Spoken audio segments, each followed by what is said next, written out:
கோவை ஜீவஜோதி கலை தொடர்பகம் பெருமையுடன் வழங்கும் மாதா தொலைக்காட்சியின் அறம் செய் நிகழ்ச்சிக்கு உங்களை வரவேற்பதில் மற்றற்ற மகிழ்ச்சி கொள்கிறேன். நான் உங்களில் ஒருவன் கேமி ஏஜே. இந்த நிகழ்ச்சி பெற்றோர்களுக்கான பிள்ளை வளர்ப்பின் அரிச்சுவடி. நவம்பர் மாதம் பள்ளிக்கூடங்கள் துவங்கப்பட்டது முதல் தடவையா, ரொம்ப வருஷம் கழிச்சு. அப்போ ஒரு 50% ஆக்கியபென்சி தான் பள்ளிக்கூடங்களுக்கு கொடுத்துருந்தாங்க. இப்போ மறுபடியும் ஒரு ஸ்டாப். அதுக்கப்புறம் இப்போ தொடங்க போகும்போது 100% ஆக்கியபென்சி. அப்போ பெற்றோர்களுக்கு பயமும் 100%. இன்னும் சொல்ல போனால் விவாதிப்பதற்கு இரட்டிப்பு வேலை வருகிறது. அறம் செய்யில் இதை பற்றி தான் இந்த வாரமும் இனி வரக்கூடிய வாரமும் விவாதிக்க இருக்கிறோம். இது அறம் செய்யில் பேக் டு ஸ்கூல் பார்ட் 2. இதை பற்றி பேசுவதற்கும் இன்னும் கலாய்ப்பதற்கும் கூட குழந்தைகளும் பெற்றோரும் வந்திருக்காங்க. அவங்களை அறம் செய் அரங்கத்திற்கு வரவேற்கிறோம். வழக்கம் போல உங்களுடைய கேள்விகளுக்கும் பார்த்துட்டு இருக்கிற நேயர்களுடைய ஐயங்களுக்கும் விடையளிப்பதற்கு நம்மோடு டாக்டர் ஷில்பா டெரன்ஸ், குழந்தைகள் மற்றும் இளம் பருவத்தினருக்கான நிபுணர். ஸோ நிகழ்ச்சிக்குள் பயணிப்போம். முதல்ல நான் ஆரம்பிக்க போகிறது குழந்தைகள்கிட்ட இருந்தால் எப்பயுமே. ஓகே, யாருக்கெல்லாம் வந்து இப்போது ஸ்கூலுக்கு போகிறது, ஐ மீன் ஆன்லைன் கிளாஸஸ் விட்டு ஸ்கூலுக்கு போகிறது பிடிச்சிருக்கா, ஆன்லைன் கிளாஸஸ் பிடிச்சிருக்கா? ஓ வெரி குட். இன்னைக்கு வந்திருக்க அத்தனை பேத்துக்குமே பள்ளிக்கூடம் பிடிச்சிருக்குது. ஆனால் லாஸ்ட் டைம் வந்திருந்தவங்களுக்கு பாதி பேத்துக்கு ஸ்கூலுக்கு போகிறத விட ஆன்லைன் கிளாஸஸ் பிடிச்சிருது. கை இறக்கிக்கலாம். ஓகே, ஏன் ஆன்லைன் கிளாஸஸ் பிடிக்கல, ஏன் ஸ்கூல் பிடிச்சிருக்கு? நீ சொல்லு. அதில் நெட்வொர்க் ப்ராப்ளம்ஸ் இருக்கும். எதில்? ஆன்லைன் கிளாஸஸில் நெட்வொர்க் ப்ராப்ளம்ஸ் இருக்கும். ஒழுங்காக அண்டர்ஸ்டாண்ட் ஆகாது, ஒழுங்காக புரியாது, மேம் என்ன சொல்கிறாங்க புரியாது, ஸ்டக் ஆகும், நெட்வொர்க் சில டைம் கட் ஆயிரும். Okay fine. படிக்கிறதுக்கு டிஸ்டர்பன்ஸாக இருக்கும் ஆன்லைன் கிளாஸஸ். ஓகே, நீ சொல்லு. வாய்ஸ் பிரேக் ஆகும். ஸோ மேம் என்ன சொல்கிறாங்கன்னு எங்களுக்கு புரியாது. ஸோ அதனாலேயே பாதி கிளாஸ் பிரேக் ஆயிரும். ஸோ எங்களுக்கு நோட்ஸ் எழுத முடியாது. என்ன ஸ்டாண்டர்ட் படிக்கிறீங்க நீங்கள்? 5th standard. 5th ஸ்டாண்டர்டுக்கு நோட்ஸ் எழுத முடியாதுன்னு கவலை. ஓகே, நீ சொல்லு. சேம் இஷ்யூஸ் தானே? நெட்வொர்க் இஷ்யூஸ் தான், மற்றபடி இதெல்லாம் இல்லை. Okay fine. உனக்கு என்னதுனால ஆன்லைன் கிளாஸ் பிடிக்கும்? ஒரு டைம் நான் ஆன்லைன் கிளாஸ் அட்டென்ட் பண்ணும்போது என் வாய்ஸ் பிரேக் ஆகி மிஸ்டர் நல்லா திட்டாங்க பதிலே சொல்லலைன்னு. அதனால ஆன்லைன் கிளாஸே வேண்டாம், நேராக போய் நேர்லேயே பதில் சொல்லிக்கிற அப்படிங்கிறியா? ஆமாம். ஓகே, பசங்கிட்ட கேட்போம். நீ சொல்லு, உனக்கு ஆன்லைன் கிளாஸ் பிடிச்சிருக்கா இல்லை ஸ்கூலுக்கு போக பிடிச்சிருக்கா? ஸ்கூல். ஏன்? ஸ்கூலில் வந்து மிஸ்ஸஸ்லாம் நேரில் பார்த்து நம்ம ஆன்சர்ஸ் எல்லாம் பண்ணலாம். ஆன்லைன் கிளாஸில் ஃபோட்டோ எடுத்தனாலும் நாட் கிளியராக இருக்கும், ரைட் பண்ணுறதும் மிஸ்க்கு புரியாது. சரி, இதெல்லாம் ஓகே ஃபைன். இந்த ஆன்லைன் கிளாஸில் யாரெல்லாம் வந்து இந்த மிஸ்ஸை வந்து இந்த பின்னாடி பக்கம் உட்காந்துக்கிட்டு ஃப்ரெண்ட்ஸ் குரூப்பில் உட்காந்து கலாய்க்கிறது இதெல்லாம் பண்ணியிருக்கீங்களா ஆன்லைன் கிளாஸஸில்? யாரும் அதெல்லாம் பண்ணதே இல்லையா? என்ன வந்திருக்க அத்தனை பேர் நல்லவங்களா இருந்தா எப்படிப்பா? குறும்புக்காரங்களே இல்லையா இங்கே? இப்போ very good. So okay fine, சொல்லு. அதனால் கிளியராக தெரியாதனால நேர்லேயே நான் ஸ்கூல் மிஸ்ட்டை போய் நம்ம எழுத ரைட் பண்ணாலும் மிஸ்டேக் காட்டி கரெக்ஷன் வாங்கிக்கலாம். இந்த ஆன்லைன் கிளாஸ்னால் 2 days 2 weeks. Okay fine. படிக்கிறதுக்கு இது ஃப்ரெண்ட்ஸ் ஆன்லைனில் இருக்கும்போது ஃப்ரெண்ட்ஸ் கூட நல்லா இன்ட்ராக்ஷன் இருந்ததா, ஸ்கூலுக்கு போகும்போது இன்ட்ராக்ஷன்ஸ் இருக்கா? ஸ்கூலுக்கு போகும்போது தான். சரி, அப்போ ஸ்கூலுக்கு போகிறது வந்து ஃப்ரெண்ட்ஸை பார்க்கவும் பிடிச்சிருக்கா? அது யாருமே சொல்லவே இல்லையே. ரொம்ப பிடிச்சி. எதுக்கு? ஆன்லைன் கிளாஸில் இருக்கோன்னா ஃப்ரெண்ட்ஸை பார்க்கலாம், ஆனால் பேச முடியாது. ஏன்னா மேமும் இருப்பாங்க, பேச முடியாது. ஸ்கூலுக்கு போனால் ஃப்ரெண்ட்ஸ் கூட பேசலாம். இப்போ ஃப்ரெண்ட்ஸ் கூட சேர்ந்து யார் டெஸ்ட்டெல்லாம் மேம் வைக்கும் போது ஸ்கூலில் இருக்கும் போது யார் நிறைய மார்க்ஸ் வாங்குவாங்கன்னெலாம் ஃப்ரெண்ட்ஸ்குள்ளே பார்ப்போம். அப்புறம் சேர்ந்து விளையாடுவோம், யார் ரன்னிங் ரேஸ், அதெல்லாம் ஜாலியாக இருக்கும். ஆனால் ஆன்லைன் கிளாஸில் அதெல்லாம் எதுவுமே கிடையாது. ஓகே, நீ சொல்லு. ஸ்கூல் போனோன்னா ஃப்ரெண்ட்ஸ் கூட சேட் பண்ணலாம், லன்ச் பிரேக் ஸ்நாக்ஸ் பிரேக்கில் போய் சர்க்கஸில் விளையாடலாம், ஜாலியாக இருக்கும். டெஸ்ட் அப்போ காப்பி பண்ணி எழுதலாம், அந்த மாதிரி. Very good. டெஸ்ட் அப்போ காப்பி பண்ணி ஆன்லைன் கிளாஸ் விடவா டெஸ்ட்டில் நீங்கள் வந்து காப்பி பண்ணுறது வந்து இதில் இருக்க ஸ்கூலில் இருக்கும் போது? அது சில டைம் நாங்கள் காப்பி பண்ணியிருக்கோம். ஆன்லைனில் எப்பயுமே பண்ணுறது தானே அது? ஓகே, நீ சொல்லு. How you mist your friends in online classes? லீவில் ஆன்லைன் கிளாஸில் தான். இப்போ எப்படி இருக்கு ஸ்கூலுக்கு போனதுக்கப்புறம்? ஜாலியாக இருக்குது. என்ன பண்ணுற இப்போ போனால் ஃப்ரெண்ட்ஸ் கிட்ட? ரொம்ப நாள் கழிச்சு ஃப்ரெண்ட்ஸை பார்க்கும்போது என்ன பண்ண? ஃப்ரெண்ட்ஸை பார்த்தா விளையாடுவோம், ஜாலியாக இருப்போம். ஜாலியாக இருப்பீங்க. ஓகே, ரொம்ப நாள் கழிச்சு இவ்வளோ நாள் ஒரு ஒரு ரொம்ப வருஷம் ஆச்சுல எல்லாம் கழிச்சு போய் ஃப்ரெண்ட்ஸை பார்க்குறீங்க ஆன்லைன் கிளாஸில் முடிச்சுட்டு போய் ஃப்ரெண்ட்ஸ் எல்லாம் நேரில் பார்க்கும்போது ஹவ் யூ ஃபெல்ட்? ஃபஸ்ட்டு உங்களோட பெஸ்ட் ஃப்ரெண்ட் யாரு? அவங்ககிட்ட என்ன பண்ணீங்க சொல்லு, நீ சொல்லு. என் பெஸ்ட் ஃப்ரெண்ட் ரொம்ப பிடிக்கும். ஓகே, பிடிக்கும். பார்த்தது என்ன பண்ண ரொம்ப நாள் கழிச்சு பார்த்ததுக்கப்புறம்? ஒன்றும் பண்ணல. ஓகே, நீ என்ன பண்ண சொல்லு. நீ தான் எடுத்த உடனே கை தூக்குன, சொல்லு. ஃபஸ்ட்டு எனக்கு வந்து ஆன்லைன் கிளாஸ் நடக்கும்போது எங்கள் ஸ்கூலுக்கு ஒரு நியூ அட்மிஷன் வந்தால் அவள் என் பெஸ்ட் ஃப்ரெண்ட். அவள் வந்து வாட்ஸ்அப்பில் தான் நாங்கள் ஃபஸ்ட்டு பேசுனது. நான் அவளை நேரில் கூட பார்த்ததில்லை. ஆன்லைன் கிளாஸில் வந்து ஃபேஸ் பார்த்துருக்கேன், ஆனால் பேசினதில்லை. இப்போ தான் ஃபர்ஸ்ட் டைம் பார்த்தேன். நல்லா பேசணும், ஜாலியாக இருந்துச்சு. அவளும் நானும் தான் எப்பவும் ஜாலியாக இருப்போம். அப்புறம் எங்களுக்கு ஃபர்ஸ்ட் பார்த்தோன்னே எல்லாத்தையும் பார்த்தோன்னே ஹாப்பி ஆயிடுச்சு. ஓகே, சொல்லு. உனக்கு சொல்லணுமா? எனக்கும் அதே மாதிரி தான். நியூ அட்மிஷன் வந்தால் லாக்டவுன் அப்புறமா நான் அவள் கூட ஃபர்ஸ்ட் சேட் பண்ணி மெசேஜ் பண்ணேன். அப்புறம் ஸ்கூல் ரீஓப்பன் ஆகிருக்குமே, நம்ம போய் பெஸ்ட் ஃப்ரெண்ட்ஸை மீட் பண்ணலாம் அப்படி சொல்லி போகும்போது அப்போ தான் நான் கற்றுக்கிட்டேன் பெஸ்ட் ஃப்ரெண்ட்ஸை வந்துட்டு நம்ம நம்பவே கூடாதுன்னு. அவள் என்கிட்ட ஃபஸ்ட்டு ஃப்ரெண்ட் ஆகிட்டு அப்புறமா அவள் மற்றவங்க கூட போயிட்டான். ஓகே, உங்களில் யாருக்கு வந்து அந்த ஃப்ரெண்ட்ஸை பார்க்கும்போது ரொம்ப சந்தோஷமா இருந்தது? என்னெல்லாம் பண்ணீங்க சொல்லு. நான் வந்து ஆட்ரின் பார்த்தோன்னே ஷேக் ஹேண்ட் பண்ணேன். நீங்க ரெண்டு பேரும் தான் பெஸ்ட் ஃப்ரெண்ட்ஸ், பக்கத்துல உட்காந்துருக்கீங்க.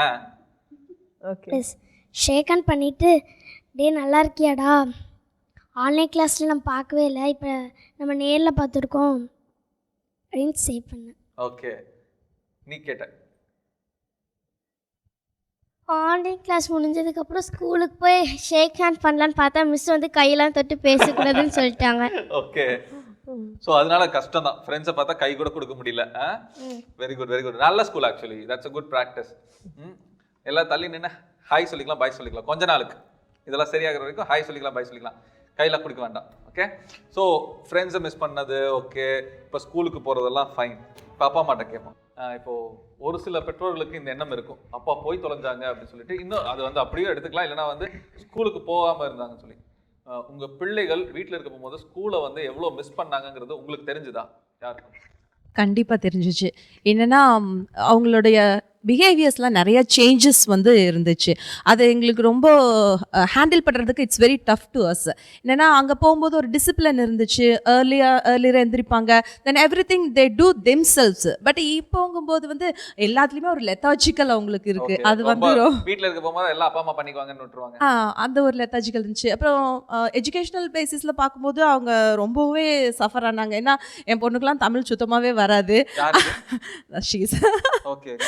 அப்போ வந்து என்ன சொல்லுவா, உடனே மம்மி எனக்கு தமிழ்லே வர மாட்டேங்குது அப்படின்னு சொல்லி ரொம்ப ஃபீல் பண்ணுவா. இப்போ அது டோட்டலா ஷீ ஃபர்கெட் எவ்ரிதிங். பேச்சு வருமானே டவுட்டா இருக்குது, நீ பேசவே இல்ல வந்ததுல இருந்து. ஓ ஷீ டாக் நைஸ். அப்போ அந்த மாதிரி எல்லாம் இருந்துச்சு. அப்போ எனக்கு ரொம்ப ஃபீல் ஆச்சு, என்ன ரொம்ப எஜுகேஷன் ரொம்ப புவரா போயிருச்சு. Then how can they manage அப்படிங்கிறது வந்துட்டு எனக்கு ரொம்ப ஃபீலா இருந்துச்சு. இல்ல எனக்கு என்னன்னா, நீங்களே இவ்வளோ இங்கிலீஷ் பேசிட்டு இருக்கும் போகும்போது அவ இங்கிலீஷ் வரலங்கிறது, ஐ மீன் தமிழ் வராம இருக்கதா நியாயமா இருக்கும். ஓகே, அது ஒரு ஃபீல் எனக்கு இருந்துச்சு. தென் நெக்ஸ்ட் வந்துட்டு அவங்க பிஹேவியர்ஸில் வந்து பார்த்தோம் அப்படின்னா அந்த ஷேரிங்ஸ் அண்ட் எவ்ரி திங் அதில் வந்து கொஞ்சம் அவங்க மிஸ் பண்ணுறாங்க. அது ரொம்ப சமூகத்தோட பழக்கம் இல்லாமல் போனது, அந்த ஒரு ஃபீல் வந்து இருக்குது. இதெல்லாம் எங்களுக்கு ரொம்பவும், ஏன்னா நம்ம அப்படி வளரல இல்லையா, அதனால வந்து இது டோட்டலி டிஃப்ரெண்ட்டான ஒரு பேண்டமிக் சுச்சுவேஷன்ஸில் வளர்றது ஒரு டிஃப்ரெண்ட்டாக இருந்தது. எங்களுக்கு வளர்த்துறதே ஒரு டிஃப்ரெண்ட்டாக இருக்குது எங்களுக்கு. தட்ஸ் வேற யாருக்கு உங்களுக்கு சொல்லுங்கள். முன்னாடியெல்லாம் ஹோம்ஒர்க்லாம் அவங்க ப்ராப்பராக அவங்களே பண்ணிடுவாங்க. ஸ்கூலுக்கு போயிட்டு வந்தாங்கன்னா ரெகுலராக ஈவினிங் வந்தாங்கன்னா ஆட்டோமேட்டிக்காக அவங்க ஹோம்ஒர்க்கை ஃபினிஷ் பண்ணிடுவாங்க. இப்போது மேம் ஹோம்ஒர்க் கொடுத்தாங்கன்னா டிலே பண்ணுறாங்க, நாளைக்கு பண்ணிக்கலாம். எக்ஸாம் வந்தால் கூட ஆன்லைன் கிளாஸில் எக்ஸாம் வந்தால் கூட அவங்களுக்கு வந்து பயம் இல்லை, நாளைக்கு எக்ஸாம் இருக்குது, இன்றைக்கி படிக்கணும், எல்லாம் வந்து தரவு பண்ணணும் அப்படின்னு ஃபியர் ஆகுறதில்ல. ஏன்னா எக்ஸாமுக்கு ஹெல்ப் பண்ணுறதுக்கு பேரண்ட் இருக்காங்க. தெரியல அப்படின்னா பேரண்ட்டை ஹெல்ப் கேட்டுக்கலாம், இல்லை எல்டர்ஸ்ட்டை கேட்டுக்கலாம் அப்படின்ற ஒரு தைரியம் வந்துடுது. ஸோ அவங்களால கான்சென்ட்ரேட் பண்ண முடியல.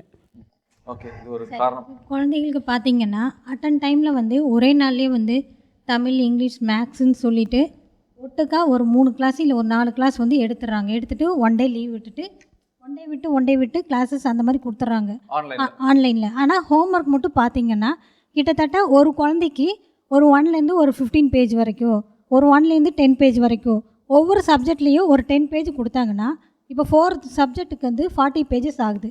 அது வந்து குழந்தைங்கனால எப்படி ஒட்டுக்க எழுத முடியும்? கஷ்டம் தான். ஓகே, ஆன்லைன் கிளாஸஸ்ல அந்த ஒரு கஷ்டம் இருக்கு. அந்த ஒரு கஷ்டம் இருக்குது. அப்புறம் என்னென்னா அவங்களுக்கு வந்து அதுவே வந்து ஒரு மென்டல் ப்ரெஷர் மாதிரி ஆயிடுது. இவங்க சொன்ன மாதிரி ஒரு இன்னைக்கு கொடுத்தா எப்படி ஒரு 4 நாள் கழிச்சு தான் இவன் ஆன்லைன்ல சப்மிட் பண்ண போறான். இல்லை, நம்ம வந்து அவங்க என்ன சொல்கிறாங்கன்னா அந்த ஹோம்ஒர்க்கும் கொடுத்துட்டு அப்புறம் கடைசியில் என்ன சொல்கிறாங்க, நீங்கள் ஃப்ரைடே இல்லை சாட்டர்டேக்குள்ளே இது வந்து சப்மிட் பண்ணிடணுங்கிறாங்க. அப்போ அந்த 1 டேஸ்க்குள்ளே அத்தனை சப்ஜெக்ட்டும் எப்படி குழந்தைங்களால ஹேண்டில் பண்ண முடியும்? என்னுடைய மகன் படிக்கக்கூடிய பள்ளிக்கூடத்தில் ஆன்லைன் வகுப்பில் மோஸ்ட் ஆஃப் த ஹோம்ஒர்க்ஸ் வந்து தரதே கிடையாது. அவங்க வந்து என்ன சொல்கிறாங்கன்னா, நாங்கள் இங்கே ஆன்லைனில் சொல்லித்தரது மட்டும் போதும், பள்ளிக்கூடத்துக்கு வந்ததுக்கப்புறம் அவங்களுக்கு ஹோம்ஒர்க் கொடுக்கலாம். பள்ளிக்கூடத்துக்கு பள்ளிக்கூடம் மாறுபடும்னு நினைக்கிறேன் நான். இது நீங்கள் சொல்லுங்கள் சார். ஸோ இந்த ஆன்லைன் கிளாஸில் குழந்தைங்க கற்றுக்கிட்டது பார்த்தீங்கன்னா, என்னோட குழந்தைங்க கற்றுக்கிட்டது இட்ஸ் அடாப்டபிலிட்டி. ஓகே. ஸோ ஸ்கூலில் போனால் ஸ்கூலுக்கு ஏற்ற மாதிரி, வீட்டில் இருந்தால் வீட்டுக்கு ஏற்ற மாதிரி. அண்ட் இந்த ஹோம்ஒர்க் எல்லாம் பார்த்தீங்கன்னா, எக்ஸாம்ஸ் ஹோம்ஒர்க் எல்லாம் என்னோட குழந்தைங்க வந்து அவங்க பண்ணல. ஹோம்ஒர்க் வந்துருச்சா டேடி ஹோம்ஒர்க் பண்ணுங்க, எக்ஸாமா முடிஞ்சா டேடி நீங்கள் இவ்வளோ மார்க் எடுத்துட்டீங்க, சூப்பர் டேடி. ஓகே. குழந்தைங்க மார்க் எடுத்தாங்களோ இல்லை நம்ம தான் மார்க் எடுத்தோம். அண்ட் யார் அது? இல்லை இங்கே இல்லை. இங்கே இல்லையா? ஓகே. அப்புறம் சம் பாசிட்டிவ் ஃபேக்டர்ஸ் நான் ஷேர் பண்ணணுன்னா, வீட்டை ஸ்கூலுக்கு கொண்டு போனாங்க.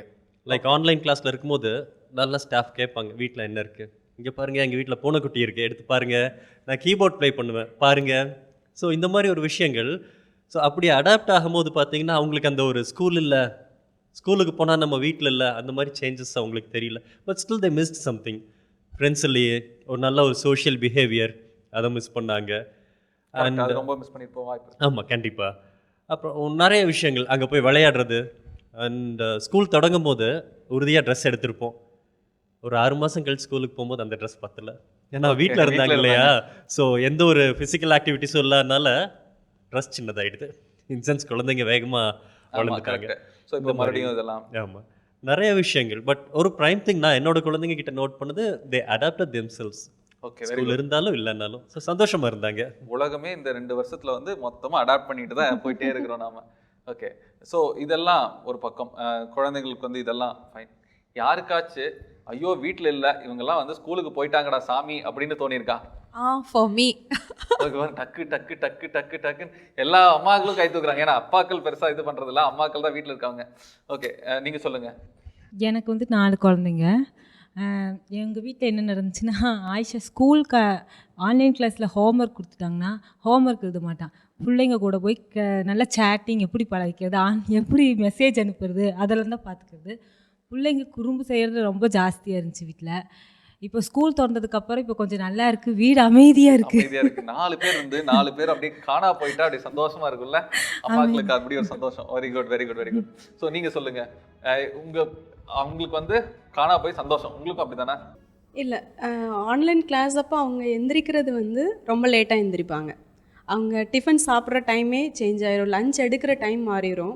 இப்போ ரெகுலராக இப்போ ஸ்கூலுக்கு போகிறதுனால கரெக்டாக டைமிங்க்கு எந்திரிச்சிடுறாங்க. இப்போ 6:30க்கு எந்திரிக்கணும் அப்படின்னா 6:30க்கு கரெக்டாக எந்திரிச்சு நடுராத்திரியில் எழுப்பிட்டு இருக்கீங்க அப்படிதானே? நடுராத்திரியில் எழுப்புறீங்களா?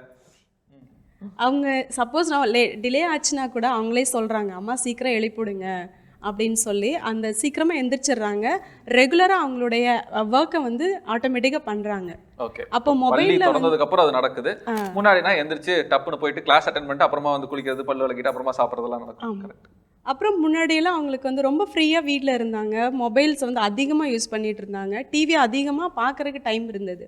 இப்போது வந்து அவங்க வந்து ரெகுலராக கிளாஸுக்கு போகிறதுனால மொபைல் யூஸ் பண்ணுறது விட்டுட்டாங்க, டிவி பார்க்குற டைம் கம்மியாயிருச்சு. ஓகே. அதனால அவங்களுடைய ரெகுலர் ஆக்டிவிட்டி கரெக்டாக இருக்குது அப்படின்னு ஃபீல் பண்ணுவோம். ஓகே. இந்த மாற்றங்கள் தான் நம்ம டாக்டர்கிட்ட கேட்க வேண்டிய விஷயமா இருக்குது. டாக்டர், அதாவது ஒரு குழந்தை வந்து திடீர்னு ஸ்கூலுக்கு போய்ட்டு இருக்க குழந்தைய நிப்பாட்டுறோம், அப்புறம் திடீர்னு மறுபடியும் ஸ்கூலுக்கு அனுப்புகிறோம், அகெயின் ஒரு பாஸ், மறுபடியும் அனுப்புகிறோம்.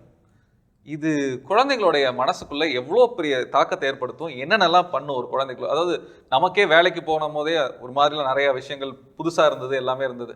இப்போ குழந்தைகளுக்கு இந்த மாற்றம் எப்படி அவங்க வந்து இங்கே சொன்ன மாதிரி அடாப்ட் பண்ணிக்க போகிறாங்க அவ்வளோ சீக்கிரமாக? அந்த குழந்தைங்களுக்கு என்னெல்லாம் தேவை இருக்குது? இப்போது how parents have to manage this kids இந்த கண்டிஷன்ஸில் இப்படி மாறிட்டே இருக்கும்போது பேரண்ட்ஸ் வந்து இந்த குழந்தைங்களுக்கு என்ன கொடுக்கணும்? இந்த கொரோனாங்கிறது ஒன் ஆஃப் அ டைம். இப்போ பார்த்தீங்கன்னா இதுக்கு முன்னாடி நம்ம பார்க்கும்போது கொரோனா வந்ததில்லை. இந்த மாதிரி குழந்தைங்க ஸ்கூல்லேருந்து மேக்ஸிமம் அந்த லீவ் டைமை தவிர வேறு நாளை நாங்கள் ஸ்டாப் பண்ணதே இல்லை. பட் இது ஒரு ஒன் ஆஃப் த டைம், அதுவும் 1 year இல்லை, ஆல்மோஸ்ட் ஒன்றரை வருஷம் பக்கமும் நமக்கு அது தாண்டி தான் போயிருக்கு ஸ்கூல் ரீஓப்பன் ஆகுறதுக்கு, அதுவும் ஸ்பெஷலி ஸ்மால் சில்ட்ரனுக்கு. ஸோ இந்த ஒரு சேஞ்ச் ஆஃப் இது அவங்க சொன்ன மாதிரி 2 விஷயம், பாசிட்டிவும் இருந்திருக்கு, நெகட்டிவும் இருந்திருக்கு. ஃபஸ்ட்டு நான் பாசிட்டிவ் சொல்லிக்கிறேன். பாசிட்டிவ் பாயிண்ட்ஸ் அப்படின்னு நம்ம பார்க்கணும். ஃபர்ஸ்ட் விஷயங்கிறது அவங்க நிறைய பேர் பார்த்திங்கன்னா அந்த கேஜெட்ஸு இந்த மாதிரி ஒரு விஷயங்கள் தே ஹேவ் லேர்ன்ட். பார்த்திங்கன்னா முன்னாடி கண்டிப்பாக அவங்க அதுலேருந்து ஃபோட்டோ எடுக்கிறது, டீச்சருக்கு அனுப்புறது, இல்லைனா அவங்க ஃப்ரெண்ட்ஸ்குள்ளே வாட்ஸ்அப் டவுட்ஸோ இல்லைனா அந்த மாதிரி விஷயங்கள் கண்டிப்பாக நம்ம யோசிச்சிருக்கவே மாட்டோம். ஒரு 4th ஸ்டாண்டர்ட் 4வது கிளாஸ் 5வது கிளாஸ் குழந்தை அது பண்ணும், அது தேவைப்படும் அப்படிங்கிற நம்ம யோசிச்சிருக்க மாட்டோம். அதனால நிறைய குழந்தைங்க மேக்ஸிமம் போயிருந்தா அந்த வீடியோ பார்ப்பாங்க, அவ்வளோதான். இந்த மாதிரி ஒரு ப்ராஜெக்ட் பண்ணுறோம், அதை நம்ம ஃபோட்டோ எடுக்கிறோம், நம்ம ஷேர் பண்ணுறோம், இல்லைனா நிறைய பேர் கூகுள் கிளாஸ் ரூம் யூஸ் பண்ணுறது, அதெல்லாமே நிறைய பேர் கண்டிப்பாக இந்த ஸ்டேஜில் பண்ணியிருக்கவே மாட்டோம். ஸோ அது ஒரு நல்ல விஷயம். ஆனால் இது வரைக்கும் மொதல் எபிசோட்லேருந்து இப்போ வரைக்கும் வந்து இந்த கேட்ஜெட்ஸ்னால இருக்கக்கூடிய கெட்டதை பற்றி நிறையா பேசியிருக்கோம். இப்போதான் ஒரு நல்லது வந்து நல்லது. ஆமாம். ஸோ இது ஒரு பாசிட்டிவ் பாயிண்ட் டெஃபினட்டாக நான் சொல்ல. 2வது பாயிண்ட் அப்படின்னு பார்த்தீங்கன்னா, இப்போ போக போக நம்மளோட உலகத்துலேயே எல்லாருமே நிறைய வர்ச்சுவல் ஆகிட்டாங்க. பார்க்காம நிறைய டைம் நமக்கு வீடியோ ஆஃபாக தான் இருக்குது. ஸோ நம்ம ஒரு டீச்சராக அந்த ஆப்போசிட்டில் நம்ம நின்று ஸ்டூடெண்ட்டை நம்ம பார்க்காம நம்ம சொல்லிக் கொடுக்குறோம். சம்டைம்ஸ் டீச்சரோட வீடியோவும் இல்லை, சும்மா வாய்ஸ் மட்டும் கேட்டு குழந்தைங்களுக்கு அதுலேருந்து அவங்க பிக்கப் பண்ணி அவங்க கற்றுக்கணும். ஸோ அந்த ஒரு கான்செப்ட் ஆஃப் லேர்னிங்கிறது நமக்கு ஒரு புது ஆஸ்பெக்ட். பட் சில குழந்தைங்க அதை கொஞ்சம் ஓரளவுக்கு யூஸ் பண்ணியிருக்காங்க, நான் இல்லைன்னு சொல்ல மாட்டேன். நிறைய நெகட்டிவ் ஆஸ்பெக்ட்ஸ்ன்னு கவுண்ட் பண்ண போனால் நான் சொல்லிகிட்டே இருக்கலாம். பட் மேஜர் ஆஸ்பெக்ட்ஸ் மட்டும் சொல்லிக்கிறேன். ஒன்றுங்கிறது நிறைய குழந்தைங்கிறது பாதிச்சிருக்காங்க. என்ன வேணால் லேக் ஆயிடுச்சு. அவங்க என்ன பண்ணிட்டாங்க, பேக் போயிருக்காங்க. ஸ்பெஷலி படிப்பில் பார்த்தீங்கன்னா அவங்கனால எல்லா பேரண்ட்ஸும் ஆமா நார்மலாக பார்த்தீங்கன்னா படிப்பு பொறுத்த அளவுக்கு நிறைய பேருக்கு பேக்லாக் ஆயிடுச்சு. ஸோ அவங்களால கோப் பண்ண முடியல. ஏன்னா கண்டிப்பாக நம்ம லேடிஸ்க்கு தெரியும் நினைக்கிறேன், கடைக்கு நம்ம போய் தொட்டு ஒரு சாரி வாங்குறதுக்கும் நம்ம ஆன்லைனில் ஒரு சாரி பார்க்குறது it's difference. It makes different. கண்டிப்பாக அது சேம் இல்லை. அதனால் நிறைய குழந்தைங்க ஓரளவுக்கு படிக்கிற குழந்தைங்க ஓரளவுக்கு படிச்சுட்டாங்க. பட் கொஞ்சம் எஃபர்ட் போட்டு படிக்கிற குழந்தைங்க ரொம்ப கஷ்டப்பட்டாங்க. நிறைய பேர் 1 year பேக்லாகில் இருக்காங்க. அந்த ஸ்கூல் ஆரம்பிச்சதுக்கப்புறம் எனக்கு நிறைய பேஷன்ஸ் ஸ்கூல்லேருந்து டீச்சர்ஸ் ஆர் சென்டிங், அவங்களால பண்ண முடியல. முன்னாடி இந்த குழந்தை இப்படியே இல்லை, நல்லா படிக்கிற குழந்தை, என்ன ஆச்சுன்னு எங்களுக்கு தெரியல, கொஞ்சம் பாருங்க அப்படிங்கிற மாதிரி நிறைய கிட்ஸ் வந்தாங்க எங்ககிட்ட. ஸோ அந்த ஒரு சேஞ்ச் ஆஃப் ஸ்டடீஸ் 1. 2வது பார்த்தீங்கன்னா, ஒரு குழந்தை நம்ம ஃபுல்லாக பார்க்கும்போது நான் ஃபர்ஸ்ட்லேருந்து சொல்லிட்டு ஃபிசிக்கல் உடம்பு ரீதியில் ஓடுறதில்ல, அந்த ஃபிசிக்கல். அடுத்தது புரிகிற ஆஸ்பெக்ட் காக்னிஷன் அப்படின்னு சொல்லுவோம். அதுக்கப்புறம் சோஷியல் ஆஸ்பெக்ட், எல்லாரும் பேசுறது, அதுக்கப்புறம் இமோஷன், இது எல்லாமே சேர்ந்து தான் ஒரு குழந்தை. ஃபர்ஸ்ட் மார்க் மட்டும் முக்கியம் இல்லை, அதுக்கு நல்லா பேசுகிற குழந்தை மட்டும் முக்கியம். எல்லா ஆஸ்பெக்ட்ஸும் அந்த குழந்தைக்கு தெரியணும். நிறைய டைம் உலகத்தில் எப்படி மேனேஜ் பண்ணுறது இந்த குழந்தைங்க 2 years மிஸ் பண்ணிட்டாங்க. எப்படி அவங்க இப்போ எல்லாருமே மிஸ் பண்ணிட்டாங்க. இப்போ ஒரு சண்டே வருதுன்னா அந்த சண்டே எப்படி நம்ம தீர்க்கிறது, இல்லைனா ஓகே நம்ம ரோடு கிராஸ் பண்ணது தான் வருது, அது திங்ஸ் வாங்க, அதெல்லாமே அவங்க மிஸ் பண்ணிட்டாங்க. அதெல்லாம் அவங்க கற்றுருப்பாங்க. அதெல்லாம் லைஃப் ஸ்கில்ஸை நிறைய குழந்தைங்க லூஸ் பண்ணிட்டாங்க. ஏன்னா வெளியே போகாதீங்க, உள்ளே இருங்க, நோ சேஃப், பி சேஃப், இதெல்லாம் சொல்லி நம்ம குழந்தைங்களுக்கு எக்ஸ்போஸே பண்ணல. ஓகே, இப்போ அது எக்ஸ்போஸ் ஆக போகும்போது ஒரு விஷயத்த வந்து அப்படி மடை போட்டு அடைச்சி வச்சிருக்கிறது, இப்போ இந்த மடை திறந்த போது அந்த குழந்தைங்களுக்குள்ள எல்லாமே டப்புன்னு போய் சேரப்போகுது. அப்போ அந்த குழந்தைங்களுக்கு எதை எப்படி கொடுக்குறதுங்கிறது பெற்றோர்களுடைய ஒரு பயங்கரமான இதாக இருக்கும். எப்படி ஸ்கூலுக்கு அனுப்பலாம், இது என்ன பண்ணலாம் அப்படிங்கிறது. ஹவு கேன் கண்டிப்பாக ஃபர்ஸ்ட் அண்ட் ஃபார்மோஸ்ட் எல்லா சைல்டும் டிஃப்ரெண்ட். இப்போ உங்களோட ஒரு குழந்தையும் உங்கள் குழந்தையும் எப்படி அவங்க ஸ்டடீஸ் வைஸோ அவங்க இமோஷனல் எப்படி ஹேண்ட் பண்ண கண்டிப்பாக டிஃப்ரெண்ட்டாக இருக்கும். ஃபர்ஸ்ட் அண்ட் ஃபார்மோஸ்ட் உங்கள் சைல்டை கண்டிப்பாக இன்னொரு சைல்டோட கம்பேர் பண்ணாதீங்க. ஃபஸ்ட்டு ஸ்டெப் அது. அந்த பொண்ணு நல்லா படித்து நல்லா மார்க் வாங்கிச்சு, ஏன் பொண்ணால் முடியல, ஆர் அந்த பொண்ணு பார்த்திங்கன்னா நல்லா கலகலப்பாக பேசுது, இப்போ இந்த 1.5 வருஷத்தில் இவளுக்கு பேசவே தெரிய மாட்டேங்குது. நிறைய பேருக்கு லாங்குவேஜ் தமிழில் ஒரு சரியாக வர மாட்டேங்குது, இங்கிலீஷ் சரியாக வர மாட்டேங்குது, அந்த மாதிரி நிறைய ஆஸ்பெக்ட்ஸ். ஃபஸ்ட்டு கம்பேர் பண்ணாதீங்க ஃபஸ்ட். செகண்ட் என்ன பண்ணுங்கன்னா, ரூட்டீன் கொண்டு வாங்க. ஸ்கூலுக்கு ஒரு வாட்டி ஆரம்பிச்சதுன்னா கண்டிப்பாக நீங்கள் ஒரு ரூட்டீன், இப்போ இவங்க சொல்கிற மாதிரி கண்டிப்பாக எல்லாமே வந்திருக்கும். அட்லீஸ்ட் அந்த ஃபிசிக்கல் ரூட்டீன், தூங்குறது எழும்புறது, அந்த ஒரு ரூட்டீன் வந்துடும். அதே மாதிரி உங்களோட டைம் ஸ்பெண்ட் பண்ணுறதுக்கோ வெளியே கூட்டிகிட்டு போகிறதுக்கோ அதுக்கும் நீங்கள் ஒரு ரூட்டீன் ஃபார்ம் பண்ணணும். அப்போ தான் அவங்களோட இமோஷன்ஸ் அவங்களால வேறு குழந்தைங்களோட ஃப்ரெண்ட்ஸோட விளையாடுறதுமா அதுக்கும் நீங்கள் கொஞ்சம் டைம் ஒதுக்கி வைக்கணும். ஜஸ்ட்டு படிப்பு இல்லாமல் கடைக்கு கொண்டு போகிறது, கடையிலேருந்து கொஞ்சம் திங்ஸ் வாங்குறது, மணி, இந்த ஏஜ் குழந்தைங்களாம் அழகாக ஒரு 100 ரூபாய் கொடுக்குறோம், இவ்வளோ ஆகுது, எவ்வளோ ஹமச் ஆர் வி டேக்கிங், இந்த மாதிரி ஒரு கான்செப்ட்ஸ் அவங்களுக்கு, ஏன்னா அதெல்லாம் விட்டு போயிடுச்சு அவங்களுக்கு.